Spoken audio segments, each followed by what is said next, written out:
This is Markin Out. Pro Wrestling Talk by Pro Wrestling fans. We marking out, y'all. Follow on Twitter. Pro Wrestling Talk by Pro Wrestling fans. We marking out, y'all. Marking Out. Pro Wrestling Talk by Pro Wrestling fans. We marking out, y'all. Brennan likes fisting. Pro Wrestling Talk by Pro Wrestling fans. We marking out, y'all. We're marking out. Pro Wrestling Talk by Pro Wrestling fans. Welcome to Markin Out, Pro Wrestling Talk by Pro Wrestling fans. This is episode 810. Thanks for tuning in. Make sure you check us out at Spotify and wherever else you may be listening to your podcast, especially at markinout.com. Give us a 5-star rating to go with that 5-star frog splash. You know what also goes well with the podcast? A t-shirt.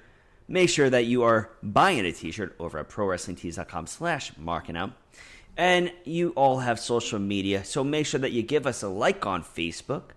Give us a follow on TikTok at Markin Out, on Twitter at Markin Out, and on Instagram at MarkinOut11. And you can follow me on all social media platforms. That's right, you're listening to Dave the Raven. You can check me out at David PTDPT all over the place. Check out Chris at CM Sweeney 85 and Chris Sweendog. And you can follow Brandon at BTTG161. Brandon, how are you? I am doing awesome as always. How about yourself? I'm doing great. Thanks for asking. Big mosh pit weekend? Yes. Had a great weekend. I went to see the Warped Tour band over at Mulcahy's, and that was so much fun. Definitely going to go see them again. That was just a ton of fun. A lot of the pop punk songs that everybody knows and loves. You know, they played Blink-182, Sum 41, Bowling for Soup. They played My Chemical Romance, A Day to Remember, a little bit of everything, and Newfound Glory. It was just so much fun. I loved it. So went to that, and I gotta say, I haven't been to Mulcahy's in so long, and it looks like they changed I guess they expanded a little bit since the last time I've been there. And it was just awesome. And then before that, went for food, went to Kraft over on Wantagh Avenue, which was actually really good. Solid. I actually really liked their burger. I got a black and blue burger with blue cheese on there. That was really good. And I came to the realization that I think I prefer my burgers medium well. That's disgusting. Not at all. What's funny is I am more disgusted by a soggy bun. What does that I hate mean? soggy. Every time you get a burger that's either medium or medium rare, usually I go for medium rare. And even on the medium sometimes, it's still leaking into the bun at times. That means they don't rest the burger. You're going to get that with any meat except for well done for the most part. Exactly. I don't like that. It means they're wrong. You're not getting the burger. The burger's not doing that. They are skipping a step. You know, then I have to adjust to the times. I have to adjust getting a to Ruby my Tuesdays burger. Yeah, I have to adjust to what my surroundings are. But medium well. Don't soggy up my bun. That's not a thing. That's not you're confusing two different things here. Hey, don't soggy up my bun. I don't like soggy buns. So, Also, I think blue cheese is disgusting. Well, I like it on my burger. So do you eat blue cheese normally or no? Yeah, I'll have blue cheese normally. With a salad or something. It tastes like buffalo wings. It tastes like a mix of vomit, armpit, and body odor to me. I've never had any of those before. I mean, so you've definitely had vomit. Taste. Let's be real. Not the combination deal. And you've definitely smelled the others. Like, there's no way. Like, I don't know. I enjoy blue cheese. Some blue cheese is disgusting. To me, Some that's blue like cheese it's the is same thing as goat cheese. Goat cheese, I could do without goat cheese. Goat cheese, I'm not too big on.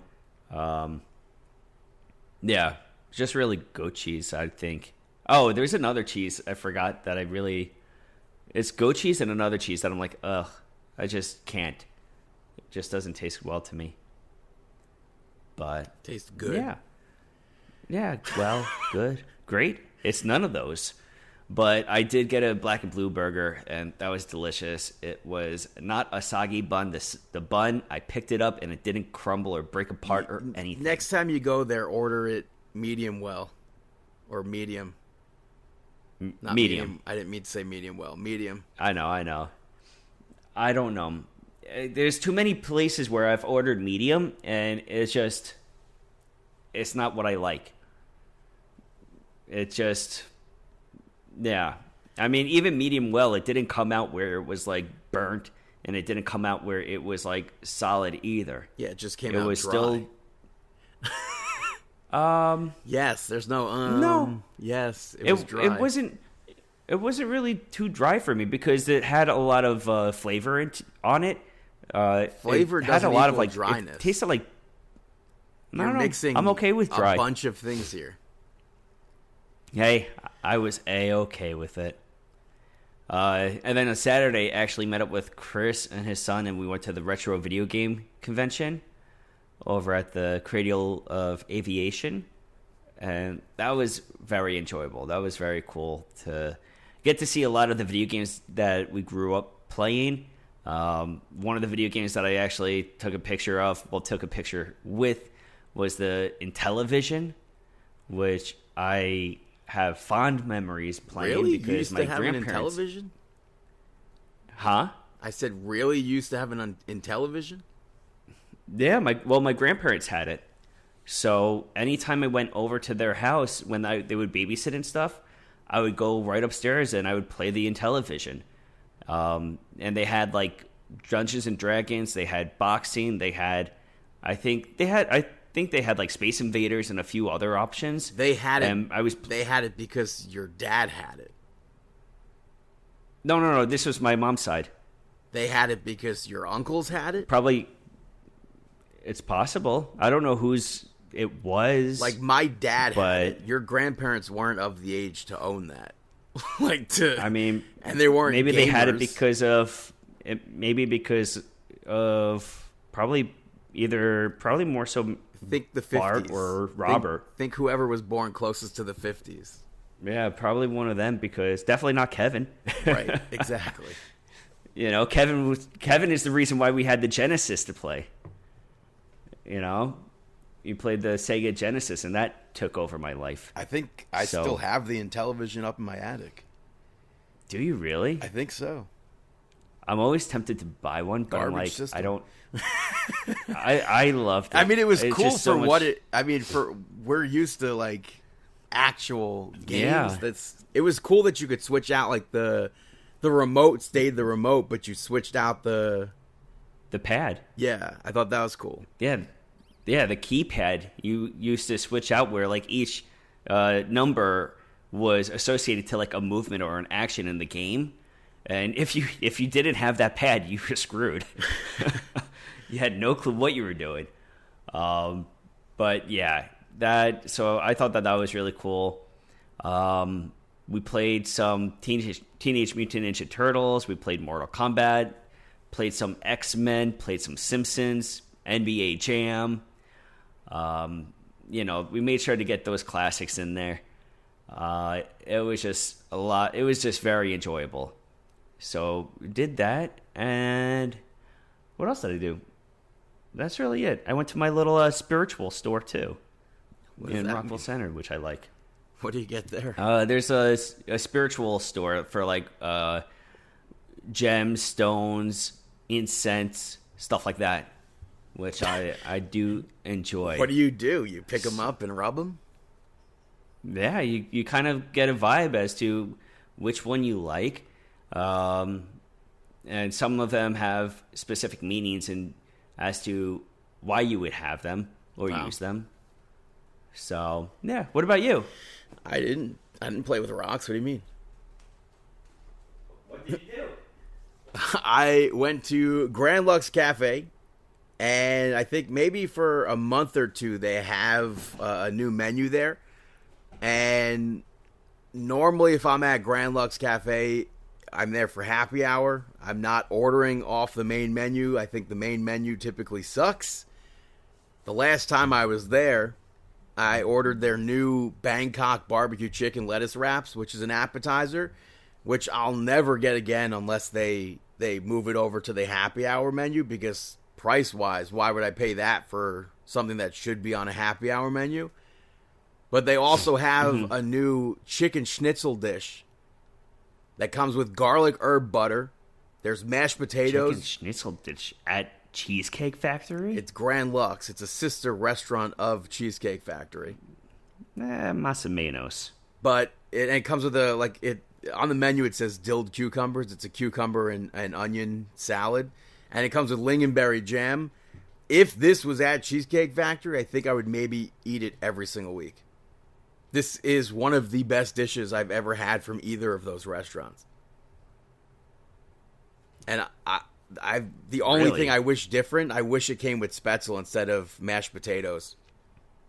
And I would certainly welcome more of the cucumbers, but it's just it's too bad that there aren't more Grand Lux locations out there. There's literally only 5 in the world. So that sucks. And normally I just eat their happy hour. Their happy hour is decent. I think I've probably only went to it once, maybe. But not for happy hour? Uh-uh. For you, it sucks. I think their best dish there is the Asian nachos. And I mean, I guess you can technically get it without the peanuts, but I mean, no, you can't, because the whole sauce is peanuts and everything. That's their best dish there. But that schnitzel dish is top tier. That is a really, really good dish. So. Okay. But that's about Nice. it. Then watched a bunch of wrestling, as per usual. Like some Monday Night Raw. Which kicked off with Solo Sikoa, came out singing Jey Uso's theme song, which I thought was funny. And he called the Bloodline out for taking Royce Keys out last week. Jey Uso came out and said that he needs to fall in line. And Solo's like, oh, well, how did that work for you? And he said that Jay fell off, ran down his accolades, and Jay told him to shut up, challenged him to a match, and when he wins, Solo is coming back to the Bloodline. Solo said that when he beats Jay, everyone can leave him alone. And then later on, Solo Sikoa asked LA Knight if he saw what happened to Royce Keys last week. And he's like, the same thing might happen to me this week. And Knight was like, no. SummerSlam was a one-time thing. So that match gets set up for the main event. We'll put a pin in that. I'm just going to take the pin out for a moment. I popped for Solo again. That entire warning shot that was done. Yeah. And then you guys okay? Solo was just like, oh, like, yeah, he's like looking at the crowd behind him. Everybody okay? Nah, everybody good? And he's just like, now this is a warning shot. Pew pew! Like, that was just hilarious. Very funny. But first matchup of the night was a part of that tournament to face Roman Reigns. Penta picked up the victory over Laredo Kid to advance because nobody saw that coming at all. Very, very shocked. I mean, it was awesome to see Laredo Kid on Raw. I will say that. Yeah. I wish they put his entrance on TV. And then, I mean, this was a fun match. Laredo Kid missed that top rope move. Penta hit the Destroyer, got the victory off of that. And then, I feel like Penta's the person who's going to be facing Roman. And I feel like I said this the other week. I feel like it has to come down to Penta and Phoenix. How do you not do a match like that and have that, like, for the very first time in WWE, Penta versus Phoenix? I know. I agree with you. But we saw Dragon Lee thank Rey Mysterio later on for putting him in that tournament. And Dominic Mysterio interrupted that. He was annoyed that he wasn't included. And that gets turned into a match where later on we saw Dragon Lee pick up the victory over Dominic Mysterio. And I wasn't expecting to see as much as that. We got so much from Dragon Lee in this match. Mm-hmm. I didn't think we would get anywhere close to that. And I wasn't expecting, even though Dominic Mysterio's been on such a losing streak as of late, I wasn't expecting Dom I think to he was lose like this. I think he's at like over 20 in the first since like since like April or June or something. And then so I enjoyed this match. And then Big Cass ran down, enjoyable. or not ran down, he showed up and he attacked Dragon Lee afterwards. Javon tried to make the save, he got shut down. Is it making Just an messed impact up. yet? I don't know. I don't think so, because I don't know why he's there attacking them right now. Like, you're going after much smaller guys, I don't know if it's working. That's Well, the like, thing. what Like, is I the need to end know game why. there? We could have this maybe one more week. We need an end game. Like, is this gonna end up with him? I can't even tell you because it's so randomized. I mean, I guess it's gonna be him and Javon Evans. No, Yeah, I mean, I think that's obviously where it's leading to right now, but he has to win. That's the problem. He would have to win. I don't know. But yeah. next up, you had Austin Theory pick up the victory over Akira Tozawa. No Otis. Well, I mean, he was OT. taken out, so he's still at home from that chair he's shot. But the Vision was interviewed out. before this, and Braun Breaker was just somewhere else. And after the Vision left, he questioned Byron Saxton about Obafemi being the future. And he's still just like, I mean, even during the match, he wasn't fully there. And Austin Theory, I would say, controlled basically all of this match. Tozawa had a small comeback, but nothing big. Yeah. It was really a showcase for Austin Theory to a point. And then Theory continued the attack afterwards. Maxine tried to get him to use a chair. And Adam Pearce, the officials, ran down to stop that. Braun Breaker went to spear Tozawa and then stopped when Obafemi's music hit. And then officials stepped in between the two of them before anything could happen. And did you see the numbers on that on social media? No, what is it at? Apparently it blew up. I don't know if it's in like millions of views or something like crazy. But people went nuts for that segment. I mean, that's what we want to see. And then Braun Breaker spoke to Paul Heyman later on, and he asked him if he thinks Obafemi's the future. And Paul kind of danced around the answer, and he's like, I think you're starting to think this. And I'm going to keep respecting Oba until you show me a reason why I shouldn't. So I thought that was a good interaction there. Yeah. I don't know where this is leading to, though. I mean, I would assume a match between the two of them or something. Braun Breaker's got to win something big coming up. Oh, yeah. The guy he's overdue right now. Big time. But I mean, I still would like to see Obafemi get that championship match. I don't know. Not yet. No, I still think he gave it up. He doesn't have one. I feel like they spoke about it differently recently. So, and then in any case with Braun Breaker, I feel like maybe it's Money in the Bank next month, not next month, in 2 months. So we saw Stephanie Vaquer come out, and she said she's going to destroy the Judgment Day one by one. And Becky Lynch showed up, and she said she probably wants the same thing as Stephanie Vaquer. She also said that the title doesn't need bad luck. She doesn't deserve the title. And then Stephanie Vaquer told her that if she gets in her way, she'll find out what she's about. And then she left, and Liv attacked Becky Lynch from behind. And Stephanie Vicaire eventually runs back in. Liv escaped, and Becky Lynch and Stephanie Vicaire went face to face. And that was something else because it was interesting to see the both of them face off, and it was like they were both torn between going at each other as well, while the focus was also on Liv. And I feel like we're going to have to see a number one contender match between the two of them.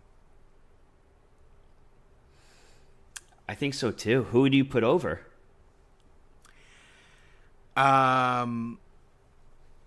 Well, I feel like it should be Stephanie Vicaire. I mean, but Becky Lynch hasn't been seen since WrestleMania. Whatever. She's not the one. If she loses, she doesn't get hurt here. Vicaire needs victories, especially coming back from an injury like that. Yeah. So, True. I would much rather prefer Stephanie Vicaire than Becky Lynch there. Okay. After that, we saw Sol Ruca and Io Sky pick up the victory over the Judgment Day. I don't know why they needed to keep Io a secret. She's in the storyline. I agree. Like, yeah, the fans pop for her, but I feel like they would pop for Io regardless. She's literally in the storyline. Like, it's not a surprise. Yeah, she's there. There's no mystery. Who's the big mystery surprise partner? Oh, somebody in the storyline? Like, no, it's gonna be Io. And this was a chaotic match. I saw a lot of people say this match was really good. I didn't get why the match was like this. I don't think it needed to be this chaotic. Like, at all. There wasn't any need for it. And I did like the reversal from the Pop Rocks again. I thought that was a nice spot with Sol Ruca. But Sol Ruca wants the Intercontinental Championship back. Lyra Valkyria warned her not to get in her way of her title. So we're going to be seeing something between the two of them as well. Yeah. It's going to be entertaining to see. Yeah. You know?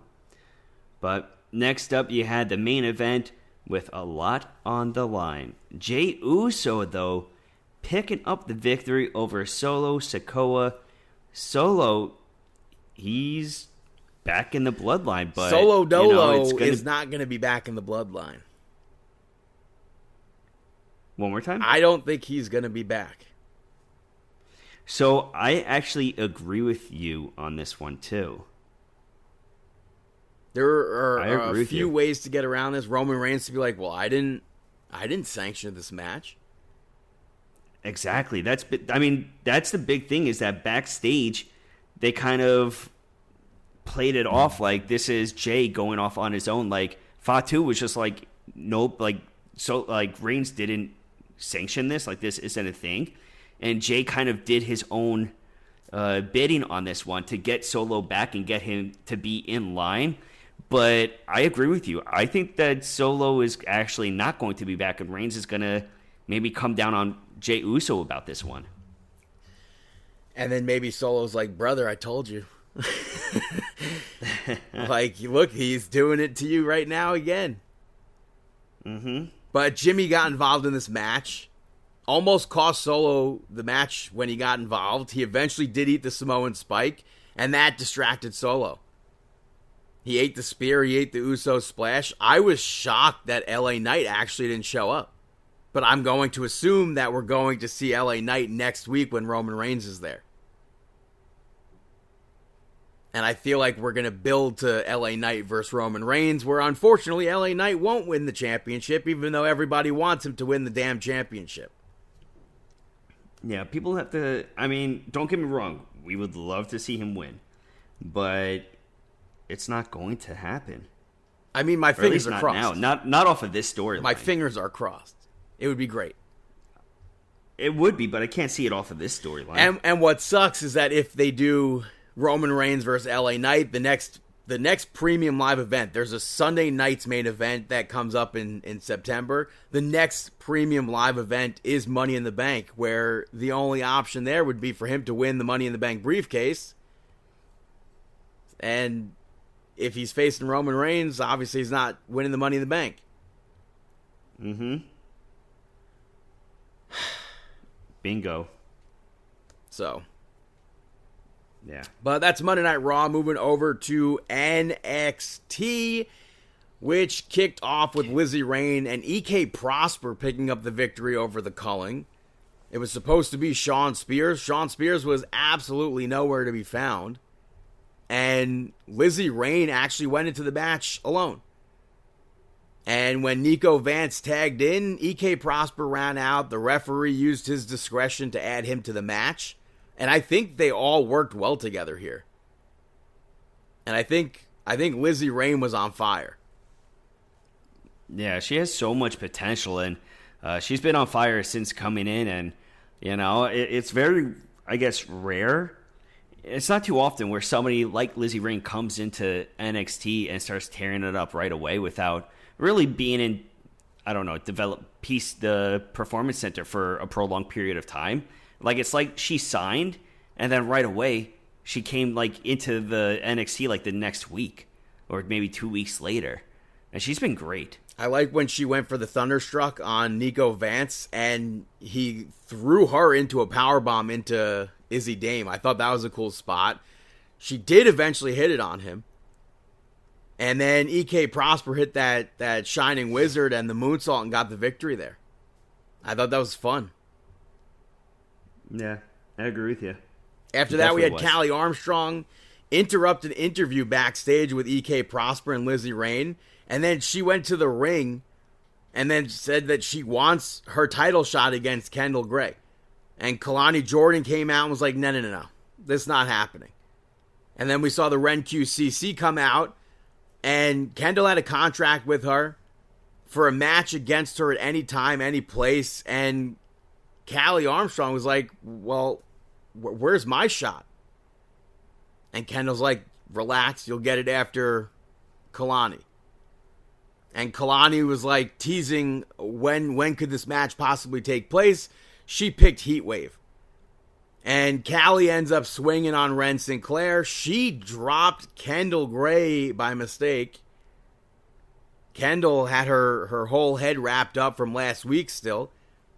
And then Callie and Kalani beat down Ren Sinclair. So I thought that was a good segment there. After that, Deion Lennox picked up the victory over Saquon Sugars, who I hated. His gear was awful on my eyes. I like the red and blue color scheme, but whatever kind of red that was killing. Even in pictures afterwards, it was killing my eyes. I don't know. I've never had that happen before. That's interesting. It's like a neon red almost. But yeah. Darkseid got involved multiple times here, and that led to the end of the match. And they jumped him afterwards. Grayson Waller yelled at Saquon Sugars afterwards to fire him up. So we'll put a pin there. Yeah. I thought that the firing up was pretty good. But next up, you had Zarya pick up the victory over Ren Sinclair to retain the championship. I get it, but I want Sinclair to win. I did like Vic Joseph pointing out the 5-minute mark, which is why she was in this match in the first place. And Ren put up a big fight here, but Zarya in the end, she hits the spear. Saquon Sugars and Deion Lennox came brawling out. And Ren Sinclair took Cutler James out, but she ends up eating an F5, and Zarya gets the victory there. And then Ren Sinclair asked Robert Stone for another match and said at Heatwave. And I don't want to see this. She said they can have a unification match. I don't want to see that at all. I don't want to see that Speed Championship go away. And I'm on the other side. I'm totally fine with unifying championships. I don't want to see that. I feel like they need those other championships. Because then what? They're going to have the men's Speed Championship still? I mean, or is that getting... I kind of think that should be gone too. And then Robert Stone set up a tag team match for them next week as well. They cleared Kendall, I guess, even though she was knocked loopy in that segment. Kind of goofy to me, but whatever. Goofy, she got loopy? Yeah. After that, we saw Cam Hendricks pick up the victory over Mason Rook. I think this match made both of them look good here. We saw the ending come about. Hendricks, I don't know if it was on purpose or what, like storyline wise, but he ends up taking the turnbuckle pad off. And when Rook splashed him, he got sent into the exposed turnbuckle. And then he kicked him, got the victory off of that. Mm-hmm. So both of them, I think, look good here. Cam Hendricks definitely needed that victory. I agree with you, but I want to see what they're going to do with Mason Rook too. It's very hard because there's so many, I guess, newcomers with NXT that maybe came in within the last few months where I want to see more victories line up, but it's tough because you have so many newcomers where people are going to have to pick up losses. So, but at least we're getting showcases showing off like Cam Hendricks and Mason Rook within matches. But next up, you had Price pick up the victory over Lexis King. Lexis King, I want to see him get victories too. I mean, this was very surprising. I didn't expect Lucian Price to get that victory at all. I didn't expect this match to be the way it was either. Like, that chop, first of all, was so hard. Did that actually bust Lexis King's chest open? Is that not a crazy spot? That was crazy. And then, of course, Birthright got involved, and I wasn't, because of all of the stuff that went into this match, I wasn't expecting him to actually get the victory. I thought it was going to be like a ho-hum sort of victory, loss for him, where Bronco Nima has the stuff with Perros Del Mal. What do I have? I have nothing. Now he has a title shot, seemingly. Next week, I believe. So he could potentially beat Lexis King for that Speed Championship. Mm-hmm. And then we go to the main event. Cruz Montana versus Grayson Waller ends in a no contest. Tony D'Angelo did commentary here. This was for who would be the number one contender. I couldn't tell who would win or who should have won. And it was a very even match between the two of them. So, it was a very solid match between both of them, and I kind of wanted an outcome though, especially with Grayson Waller coming back down there. But it's tough to have a winner because Grayson Waller had a killer promo the other week, and Cruz Montana, he just came in the other week, so it's tough. And now, I mean, you have to assume this is leading to a fatal four-way. You had the reason for the match to go to a no contest. Zilla Fatu debuted. And he attacked both of them. I thought that was a great debut for Zilla Fatu. I agree. If you happen to be listening to this, you don't know who Zilla Fatu is. He is the son of Umaga, the nephew of Rikishi. So I'm excited to see what Zilla Fatu does. The IWC was annoyed. Yeah, he has a lot of talent. I mean, he's still going to develop. So, and why is the IWC pissed off? Didn't they love him? I don't know. I mean, especially with the clip from this past weekend or whenever it was with Amazing Red. Well, he did something bad, wrong. Let it rot in the PC, blah, blah, blah. And how is that on him? Amazing Red went for a move that on somebody who is over 200 pounds. Also, stuff like that just happens. It's not like because of anybody in this, I don't think. Yeah. I think that it was one of those where, like, Amazing Red, what, does he go down, touch it, come back up, and then do it? I mean, it was clearly going for, like, the crucifix and then trying to hop over, it seemed. Hit it. I mean, it looked like he was going to do the, like, where he he was going for Code Red, obviously, but... Yeah, but it looked like with the Code Red, he was going down to touch the ground and then come back up and then hit the Code Red. And Zilla, on that first going down, he went for the move. But we'll see what happens with Zilla Fatu. Maybe he ends up with the NXT Championship. Hey, you never know. He did get a lot of attention, that's for sure. But that is NXT. Moving over to SmackDown. It opened up with Nick Aldis, who brought Chelsea Green out to discuss her championship reign because she's injured. And he said that he can't let her compete with a broken eye socket. She said she'll do whatever it takes. He asked her to relinquish the title. And the fans were not happy. Chelsea Green said that this is just her story. Something that happened. She quoted Michael Hayes. The fans were fully behind her, and she gave this, like, emotional, like, rock star Spud almost speech. And she said the title's hers until someone takes it from her, but she handed it to Nick Aldis and left the ring, and he called her back and said that she's champion, basically.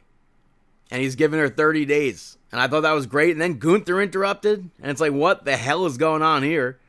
He completely disregarded Chelsea Green, ran down what she did at SummerSlam, and he asked Nick Aldis why he added Kevin Owens to his championship contender match.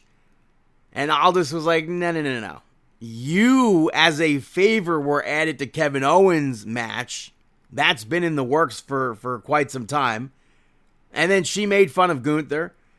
And he told her to shut up. And Matt Cardona ran down when Gunther got in her face. He ends up attacking Gunther. And then Nick Aldis sets up a match. Gunther picks up the victory. I don't know the last time we saw a match where both men were in street clothes for a normal match like this. That was refreshing to see. The whole, 30 minutes of SmackDown was very refreshing. Chelsea got involved.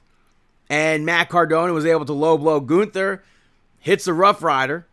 Gunther kicked out. He went for another one. Got powerbombed. And I thought we would actually see Matt win this match. Gunther powerbombed him again. He locked him in the Boston Crab. Got the victory. That would have been really fun and entertaining to see Matt Cardona win that match. The Irresistible Forces came out afterwards. Nia Jax made fun of Chelsea Green, and she said that she wants the title. She threatened her. And then Tiffany Stratton tried to make the save. She got taken out. And I'll put a pin in that. You had Charlexa backstage. Charlotte thanked Alexa Bliss for last week, and she said that it was actually all Tatum. And Alexa Bliss was like, you're going to be nice to her. And Tatum had a really small-ass locker room for the three of them, set up like Tatum would. So I thought that was funny.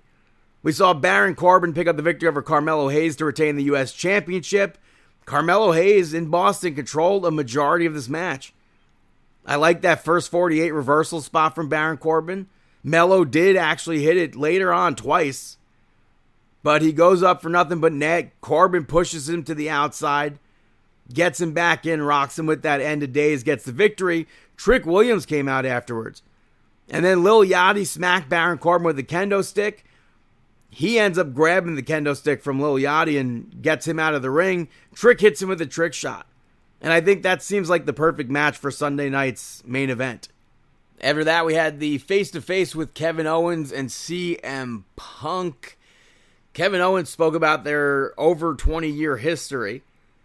Some things I feel like the IWC would completely melt down over that was alluded to during this. And this was a really long segment, but I enjoyed the absolute heck out of it. It was really well done. Definitely pumped for that match in Toronto next week. Yeah, the MFT pick up the victory, who, by the way, I thought for sure they were going as Sons of Haku. But they're the MFT still. Picked up the victory over the Judgment Day and the War Raiders to become the new WWE Tag Team Champions. I almost said AAA Tag Team Champions. I could have sworn those titles were also on the line in this match. That wasn't the case, but this was super, super chaotic. I thought that pop-up power slam spot from the War Raiders to Tama Tonga was about to be the end of the match. That was like a very last-second kick out. I liked Ivar and Damian Priest working together to take Tama Tonga down. I thought Tama Tonga was about to win the match with the cutthroat, but R-Truth ducked that. He did the John Cena comeback. And when he went for that attitude adjustment, Tama Tonga raked his eyes, dealt with Eric on the apron, and then got the victory. They did a tag team move, got the victory there. So the MFT are the new champions. I thought we were going to see the Judgment Day win the AAA Tag Team Championships, go to AAA. And I also thought we would see Shinsuke Nakamura during this.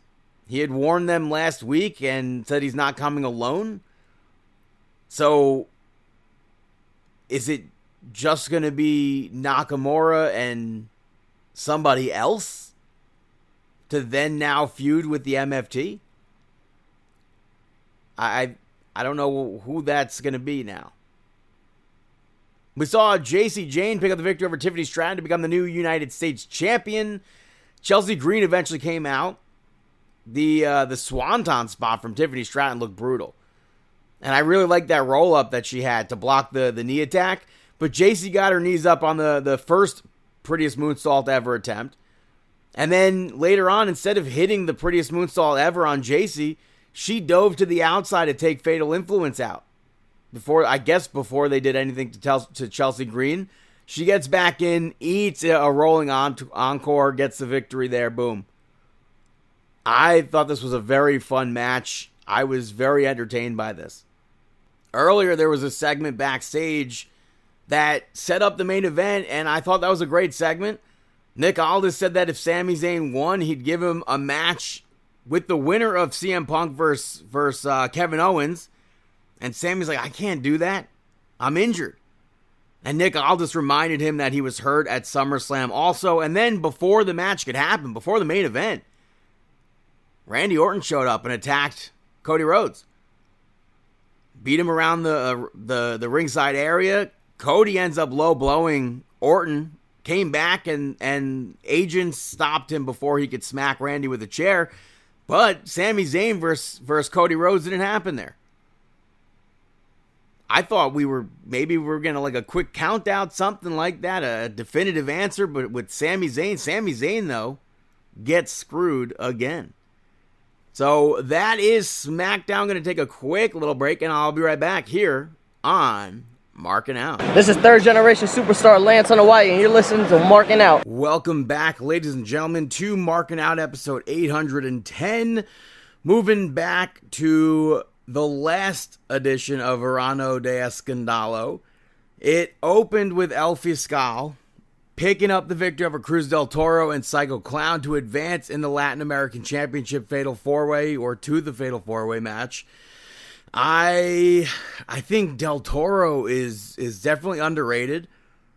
Somebody during this match showed up in the crowd, attacked Psycho Clown, ripped off the face part. I thought that was pretty cool. And then bit a fan. A few months ago, though, we saw Shawn Michaels on LFG tell Drake Moreau that he'll be going to AAA.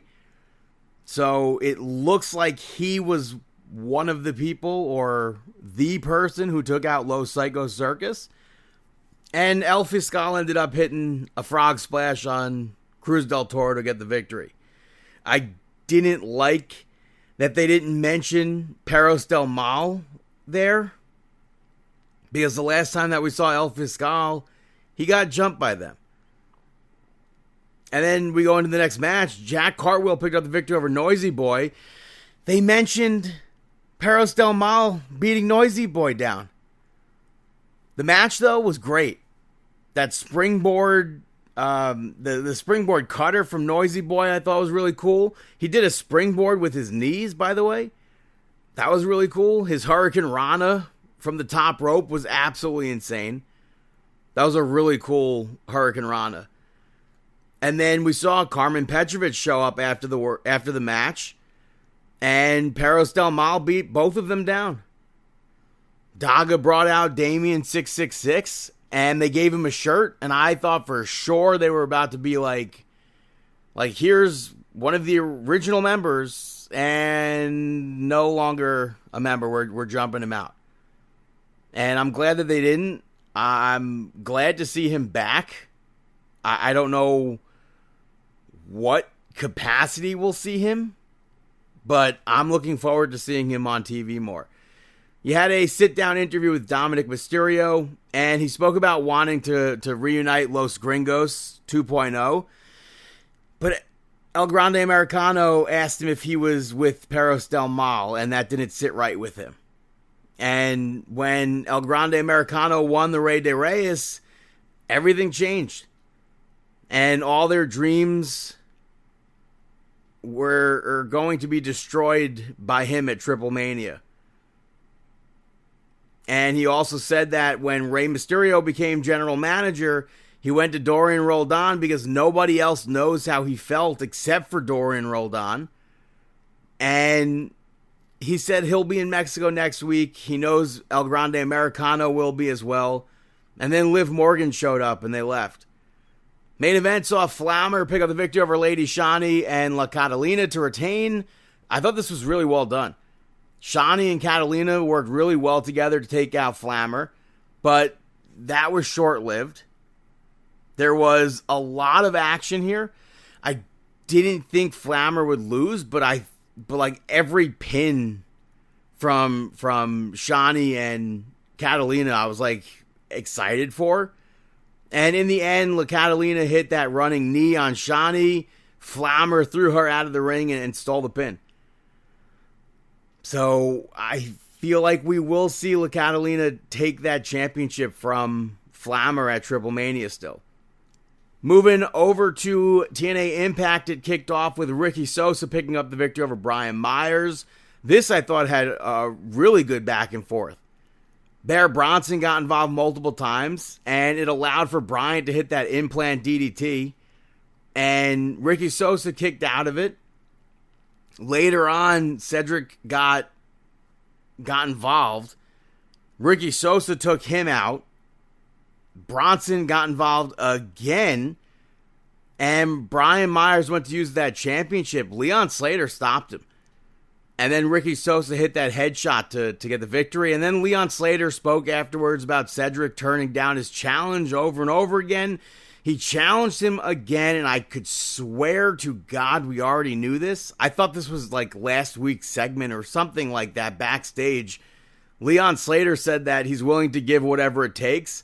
Cedric said that he wants Leon Slater's record. If he wins, that reign disappears. Which I still think is one of the dumbest things. If Leon Slater's not winning, that's really dumb. Like, truly one of the dumbest things I've ever seen. After that, Moose came out. He did a parody of the King's Speech. And he came out dressed like Frankie Kazarian.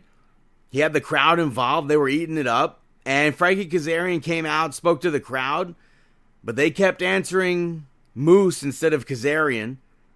And not giving the answer he wanted. And he got in the ring.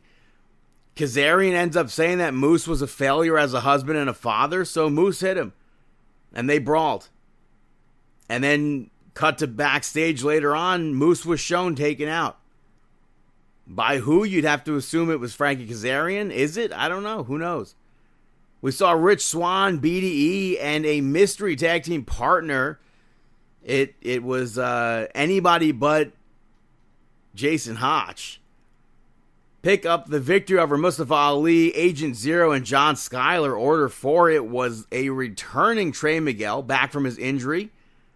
Great to see Trey Miguel back. He eventually hit that lightning spiral on John Skyler and got the victory here. I wish John Skyler showed that he didn't, really want to be in this match. Last we saw him talking to Hotch, I need this job. Kind of like, if I'm not doing this, then I'm screwed. I wish we saw that in the match. And then afterwards, Agent Zero took Trey Miguel out, and Jason Hotch made the save before he could do another choke bomb. Before the next match, Zia Brookside had been rude to the makeup lady all night. She ends up with her face painted pretty goofy, and she wasn't satisfied with it. And she ends up getting into an argument with Elena Black. They brawl. I'll put a pin in that. We cut to the next match. M by Elegance picks up the victory over Indy Hartwell to advance in that Knockouts TV tournament. I wish Indy moved on, but with M moving on, I said last week, I hope she's the one winning.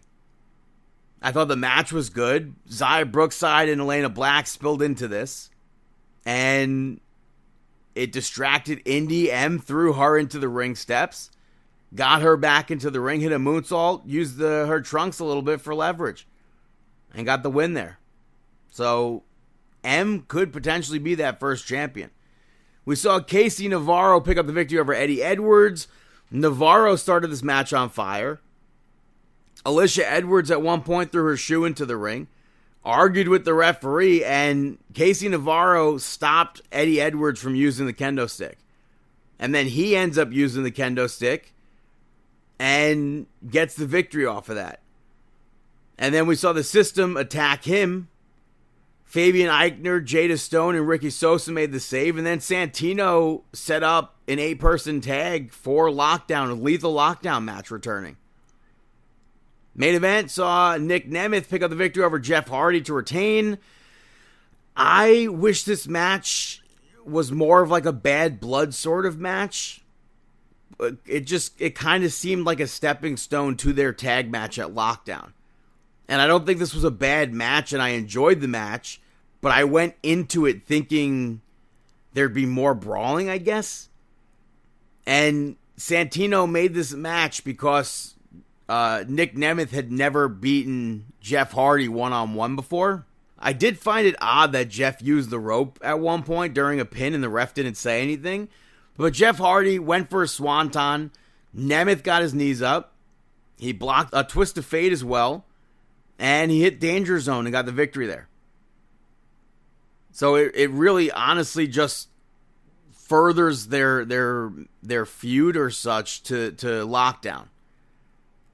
So that is TNA Wrestling. Hey, Brandon, got any shout-outs? Hey there, pal, it's me, Mickey Mouse, and you're listening to Brandon Shout-Outs. The first shout-out goes to Hillary Duff, because I went last Thursday to Madison Square Garden and saw her perform in concert, which was absolutely awesome. It was honestly probably one of the more surreal concerts that I've been to. If I go and think in my head of the really surreal concerts that I've seen, Dolly Parton is one of them. Because it, to me, I still in my head, it's like an animatronic almost. You don't believe that it's real. Seeing Dolly Parton. And then, Hillary Duff was up there. I've known of her for almost my whole life. Probably 75% of my life. Going all the way back to she played Wendy in Casper Meets Wendy. Obviously, Lizzie McGuire, Cadet Kelly, Agent Cody Banks, Cheaper by the Dozen. And then as an adult, younger, How I Met Your Father most recently. And I've listened to her music going all the way back to 2004 too with Metamorphosis. And then she kind of stopped releasing music. And it was an 8-year gap and then an 11-year gap in between music. And then she released Luck or Something, which I spoke about earlier this year. And I thought this was such a good concert. I have not been to Madison Square Garden since 2021, and I haven't been there for a concert since 2019, but since 2021, they changed everything there. Like, everything with Penn Station is, all the construction and everything is done. They have people waiting outside on lines now to get in, which is not something you had to previously do. And that's crazy. Even if you have to go to the box office, it's the same exact line. Everyone needs to go through the same security line first, which I didn't understand. I thought that was kind of dumb. So I ended up getting a signed poster, that was like hellish to get because I waited on a long ass line. And when I get up there, they just sold out of the signed poster. But I knew they were going to be scattered throughout the venue. So I'm like, well, that's super annoying. Went to another location, and they just sold out of that. And I was like, well, I'm going to give up at this point, and I'll just get a normal poster. And the woman's like, oh, this is the last poster at this location. And she pulls it off the wall. The corner's all like ripped up. I was like, oh, I'm getting pissed off now. So I didn't get that one. Went to another location. Got the second to last signed poster. So, and it's literally one of the nicest concert posters that I've ever seen, ever owned. So I'm happy that I got that. The opening acts, they had Jade LaMack and LaRue, who I didn't know either of them. LaRue, I knew one song because it was on an Allegra allergy medicine commercial. Oh, yeah. But I think Jade might be an artist who's going to be much bigger soon. She, I thought, was very good. Okay. And I honestly think the worst part about seeing Hilary Duff is knowing that probably might be the last time I'll ever see her.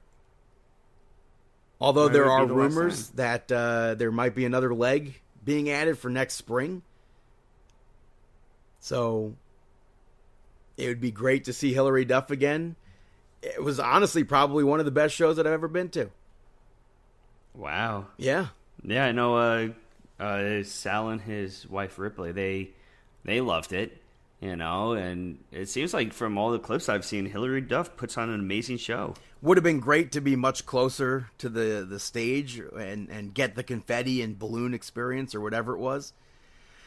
Mm-hmm. But I like sitting up on the bridge, and I 100% was not expecting pyro. That was really crazy because there were certain moments where it felt like I was seeing Kane come down to the ring, and even being up on the bridge, I felt the fire. I felt the pyro. That was crazy. Mm-hmm. So, if you get a chance to see Hilary Duff, I say 100% go. My next shout out goes to You, Me, and Tuscany, which came out a few months ago in theaters. It's now streaming on Peacock. It checks all the rom-com boxes for me. Have you seen anything about this or no? It sounds familiar. It stars Halle Bailey, Regé Jean Page, Marco Vilvani, and Halle Bailey's character lives in New York City. She dreams of becoming a chef, which I feel like didn't really come... it did come into play in the movie, but I feel like it could have come into play a lot more. But she ends up meeting somebody from Italy. She flies to Italy without him knowing, crashes in his place, and then his family end up thinking that they're engaged. So it's like... I got it. I may have to see it. Yeah, so chaos ensues, and then she falls for the cousin. It's not like reinventing the genre or anything like critics seem to think movies need to these days. But I like I said, it checks all the boxes for me. I just think it's a good movie to hit. It's just a good rom-com. All right, I'm going to have to check it out. So my last shout out goes to Sterling Point, which came out last week on Prime Video. All the episodes are out. It's about a girl, actually a set of twins technically, who inherits an island in Canada. But she goes there to uncover family secrets. It's a coming-of-age story. It stars Ella Rubin, who, by the way, literally looks so much like Anne Hathaway. She played Anne Hathaway's daughter a few years ago in the movie The Idea of You. But it's even watching this, it's like crazy seeing how she could 100% like always be a young Anne Hathaway in movies.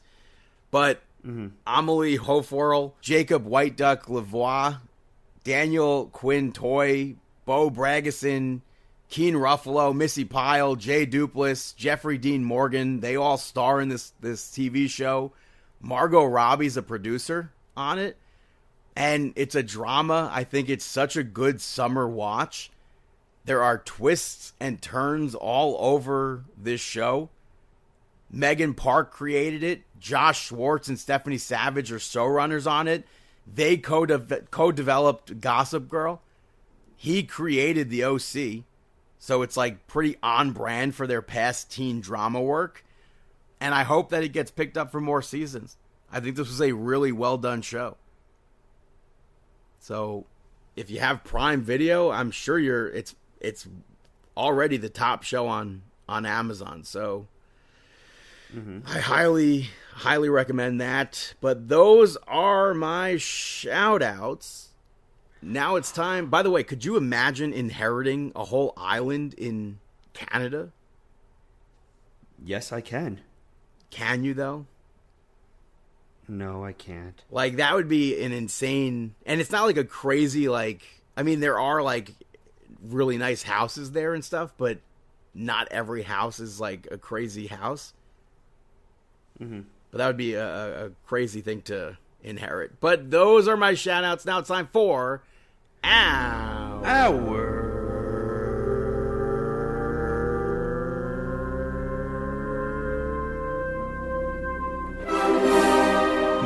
Out Moment of the Week.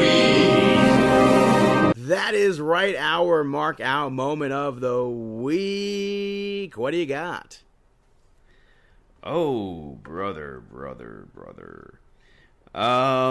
So I marked out for this entire concert I went to. I marked out for that entire concert. You got to see the real bands, though. They're available. Yeah, but if you don't want to, then you could go see a band like this. And you can definitely do that over at Mulcahy's. Go check it out. You know, they have a country concert upcoming, which I may end up getting tickets for that. I've never been to Mulcahy's. They have, what's it called? Really? They have micro wrestling there. I know. I'm surprised that you've never been. Yeah, I've never been to a bar. How surprising. You have. No, but I'm saying, like, I haven't been to a bar. Like, it's not surprising that I haven't been to this particular bar. Oh, this bar. Yeah. Okay.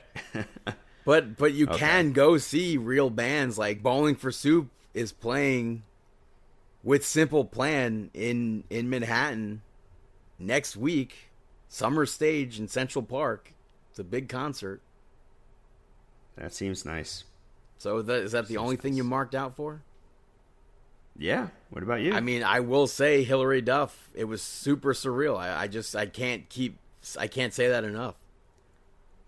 You mean you didn't mark out for the new OTC? Or did you just cringe? That was... He doesn't refer to himself as the OTC, but when you go around saying, I'm the one true champion, come on. That's... He's just... Yeah, just leave already that company. Come to WWE, you mark. I did also mark out for Zilla Fatu. His whole family marking out as well. I thought that was a cool clip going around. Mm-hmm. Yeah, also, cool one. I will say the Raptors used Chelsea Green to announce their schedule for the upcoming NBA season. I thought that was cool. Taz makes a cameo, kind of, technically, because his voice is used. That's funny. Sending Chelsea a speedy recovery. And I don't know if we spoke about it last week, but she has a fractured orbital bone. Yeah. Hopefully it doesn't interfere with anything that's taking place right now. You have any other mark out moments? No, the cast of Full House. At Some Disney of the cast World? of Full House, yeah, reuniting. Kind of marked out for that at Comic-Con, I believe. It was a Was it? it I was don't a know. con in Orlando, but I popped more at seeing pictures of them at Disney World together.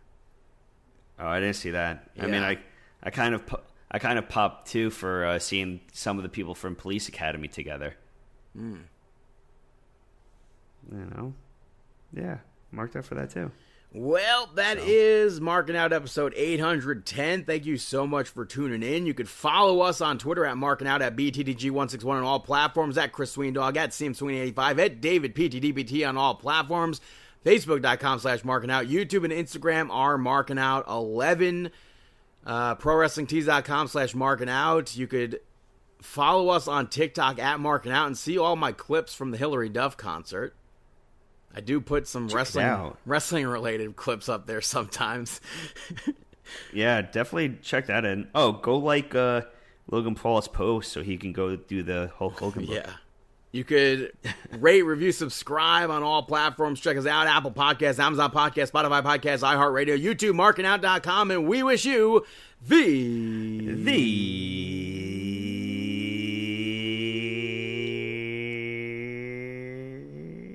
best of luck in your future endeavors. Have a